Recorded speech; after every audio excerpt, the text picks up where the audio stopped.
Beneran kayak di judul aja, mendingan yang ini deh ketimbang sama si kakaknya yang harganya 6 juta, bedanya tuh ya nggak jauh-jauh amat. Dan kelihatannya nih, si Samsung memang ngerasa yang Samsung A23 5G-nya ini rame, banyak yang beli. Jadi dia ada nih warna barunya, si warna silver. Lebih elegan buat gue dibanding warna sebelumnya yang krem sama warna biru, kerasa kurang mewahnya gitu. Lihat aja nih ya handphonenya. Tapi ntar dulu, gue masih sambut kalian-kalian ini, para kaum kere hore yang nggak suka sama si buah-buahan ya.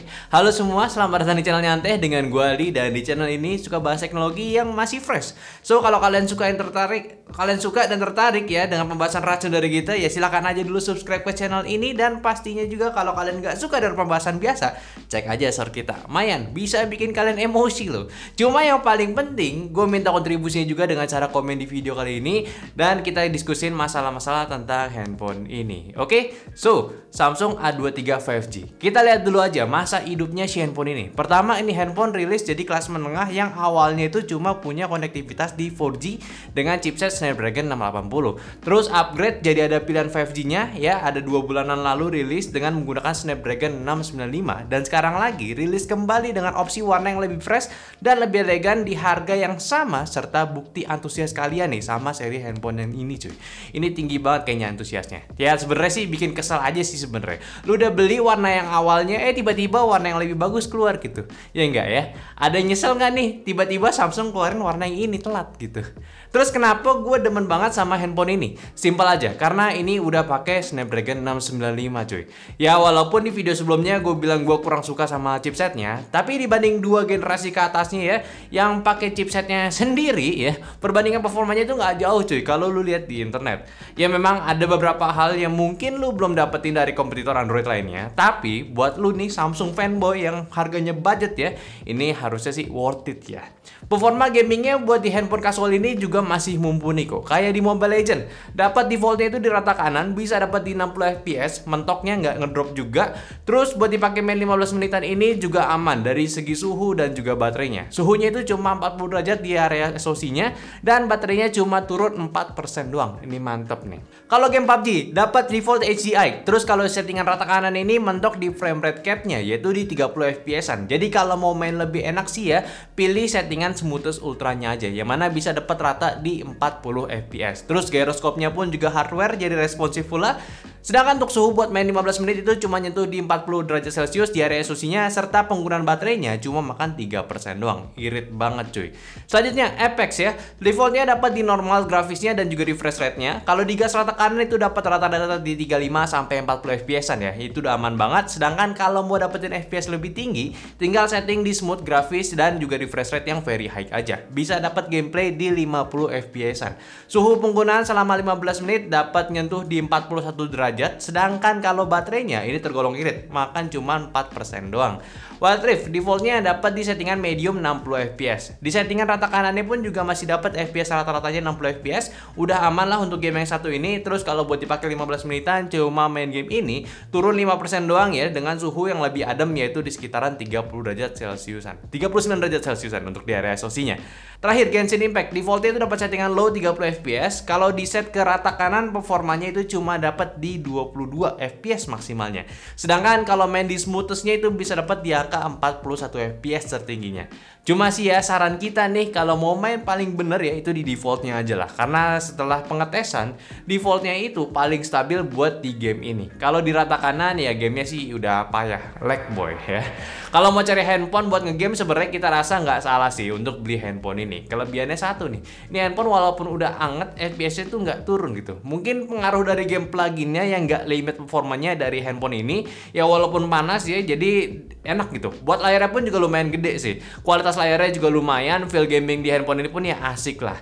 Pas buat di harganya, tetap plus minusnya ya kalian juga bakalan tahu nanti, oke? Selanjutnya, dari desain si handphone ini dengan warna barunya ya. Ini jujur aja gue suka, basis warna silver dengan glow rainbow ini memberikan touch eksklusif untuk di harga handphone 4 jutaan. Ya walaupun ini ya fingerprint magnet banget gitu ya, tapi lu tetap bisa bergaya pakai handphone ini dengan case clear yang lu perlu beli secara terpisah. Tapi detail kecil lagi yang gue suka di sini yaitu di bagian kamera bumpnya itu dilekukannya sih yang eye catching banget. Glow hologramnya si Rainbow ini itu pop out banget cuy.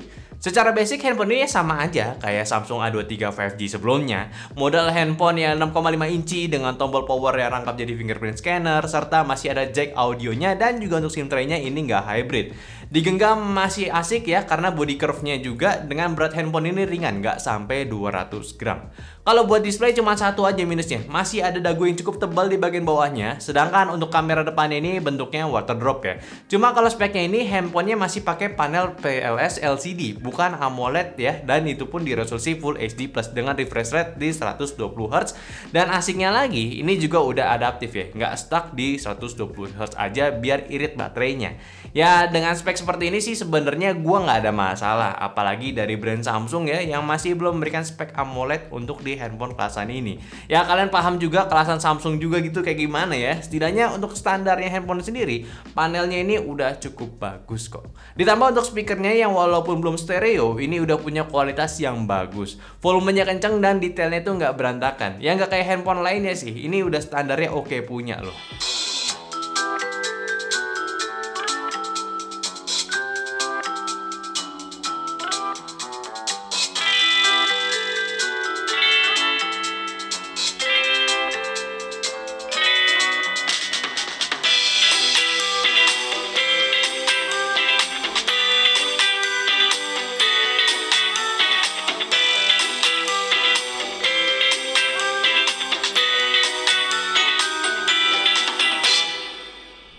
Buat spek kita bahas lagi nih. Ini udah pakai chipset Snapdragon 695 yang udah bisa koneksi di 5G ya. Lalu konfigurasi RAM-nya 6GB dan storage-nya 128GB. Lumayan banget, dan lu bisa pakai RAM Plus juga yang up to 2 kali RAM bawaannya sendiri. Jadi gede banget, serta udah menggunakan Android terbaru yaitu Android 13 dengan One UI versi 5 cuy. Dan apakah buat multitasking di handphone ini nge-lag? Ya enggak sama sekali. Kita udah paham lah ya One UI itu gimana performance buat di handphonenya sendiri. Serta untuk testing sintetisnya pun juga menarik. Pertama dari Antutu 9 ini bisa mendapatkan skor di 390 ribuan. Lumayan gede, dan standarnya si Snapdragon 695 juga. Terus di bagian Geekbench-nya juga dapat di angka 668 poin untuk singlenya, dan juga 1880 untuk multinya. Selanjutnya untuk di 3D Mark-nya, Wildlife itu mendapatkan skor di 1201 dan Slingshot-nya itu di 4060-an. Serta pengetesan GFX Bench ini bisa mendapatkan skor di 1080p Aztec Ruins yang OpenGL itu di 21 fps, dan Vulkan-nya ini di 22 fps. Sedangkan untuk 1080p T-Rex off-screen dapat di 92 fps. Nah, sama juga nih kayak gue bahas di A73 waktu lalu, yang kita suka sama handphone ini tuh di bagian game pluginnya yang cukup berpengaruh buat hasil stabilisasinya, yang bisa bikin lebih stabil lagi performanya walaupun suhunya itu saat nggak di titik normal. Ini lumayan buat naikin performance gaming di handphone lo cuy, yang hasilnya kayak tadi yang sebelumnya kita bahas soal gamingnya. Kalau soal baterai, ini handphone punya di 5000 mAh kapasitasnya, dan tetap dapat chargeran di paketannya. Cuma sayang nggak sesuai standar fast charging di handphone ini yang bisa 20 watt ya, tetapi cuma dapat charger 10 watt aja cuy. Dan saat menggunakan charger bawaannya ini bisa ngecas handphonenya dari habis ke full lagi itu lumayan lama, yaitu membutuhkan waktu 1 jam 43 menitan. So ya, kalian ya ketika beli handphone ini ya kalau bisa sih invest charger yang aslinya, maksud gua yang 25 wattnya ya nanti. Oke. Sekarang kita bahas nih untuk ke kamera dari handphone ini ya. Punya setup 4 kamera dengan 50 megapiksel kamera utamanya, 5 megapiksel ultrawide, 2 megapiksel depth, dan juga makronya. Ya sebenarnya agak gimmick sih memang ya banyakan kamera. Lalu untuk kamera depan dia punya 8 megapiksel doang. Tapi buat hasilnya di sini gue suka banget. Kamera standar dan ultrawide ini bisa memberikan hasil yang bagus menurut gue. Detailnya dapat, warnanya natural, ya oke banget sih untuk di harganya. Ditambah fitur HDR-nya pun kalau dibandingin hasilnya, ini nggak bikin warna jadi vivid cuy. Cuma ngatur dynamic range-nya aja, mainin shadow sama highlight-nya doang. Ini nih baru nih cara kerja HDR seperti itu harusnya.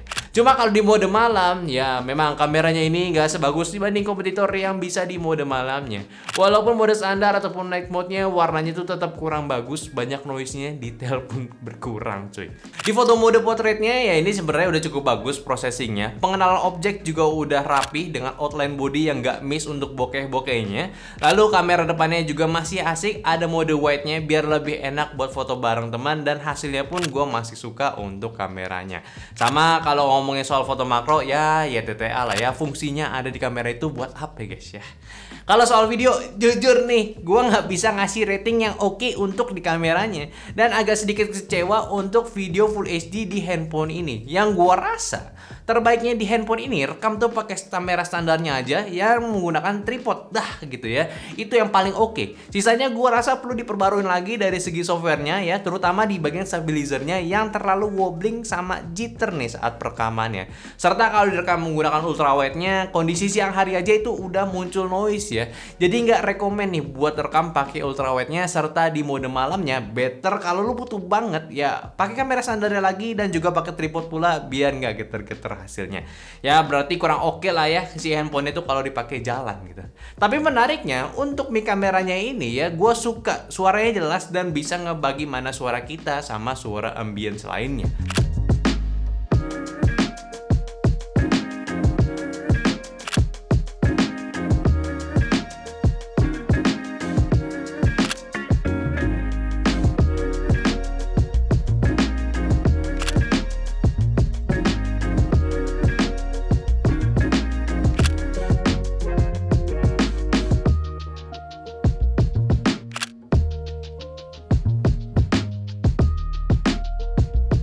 Yoi, gue nyobain Samsung A23 nih, kamera depannya di Full HD 30 fps, yang dimana ternyata walaupun gambarnya nggak bagus banget ya, cuman mic-nya bagus bro.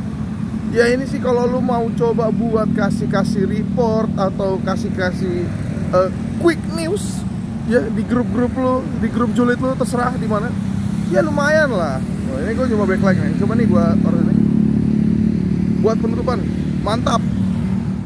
So langsung aja nih kita bahas kesimpulan handphone yang satu ini. Jadi Samsung A23 5G ini terbaiknya sebenarnya untuk apa sih? Kalau menurut gue nih handphone ya lu pilih ketika ingin punya handphone buat kasualan aja. Ini oke, udah ini handphone udah oke banget, baterainya tebel, ada 5G pula dan juga udah punya NFC ya. Enak buat daily commuting, naik kereta atau pakai ya kartu digital, dompet digital gitu ya. Terus juga untuk gamingnya udah oke pula, pakai Snapdragon 695, performanya bagus ya walaupun chipsetnya udah rilis di tahun lalu, tahun 2021. Sama kalau buat nyari kamera, buat sekedar foto aja ini udah oke juga handphonenya. Cuma kalau video gua kurang merekomendasikan untuk handphone yang satu ini. Ya seperti itulah pendek ya. Tapi yang terpenting menurut gua ya buat di harganya, memang kalau memang kompetitornya itu ya sebenarnya plus minus fiturnya. Cuma untuk fanboy Samsung, gua rasa ini menarik cuy, sebagai handphone kedua kalian yang mungkin sebelumnya pakai handphone Samsung juga yang sejutaan, tapi pengen upgrade, cuma bingung nih kalau dari brand lain masih belum cocok gitu feelnya. Atau mungkin kalian yang memang nggak terlalu mikirin soal performance, yang penting pakai buat kerja itu udah aman gitu ya, gua rasa ini masih bisa. Ditambah style Samsung yang mirip kayak handphone mahal pula ya, sama halnya si Samsung sendiri, jadi nggak kerasa lu lagi pegang handphone murah cuy. Kalau soal harga ya gua nggak banyak komen, memang kalau Samsung itu di kelasannya pasti selalu berada di kelasan premium, otomatis di harganya pun untuk performa dan fiturnya itu nggak sewah sama yang lainnya. Tapi tetap dibanding dari yang 6 jutaan Samsung sendiri, ini jadi salah satu alternatifnya cuy. Cuma 3.999.000 lu dapat performa yang hampir sama pula. Oke, mungkin itu aja dulu pembahasan gue dari Samsung A23 5G. Tolong bantu juga share video ini ke teman-teman kalian lagi butuh handphone Samsung barunya ya. Dan jangan lupa kasih pendapatnya di kolom komentar sama like video ini kalau kalian suka. Dan follow semua sosial media kita yang ada di Instagram, TikTok, Facebook, dan juga Discord. Yang semua linknya itu ada di deskripsi. Dan terakhir, sampai jumpa di video nyantai selanjutnya. Bye-bye.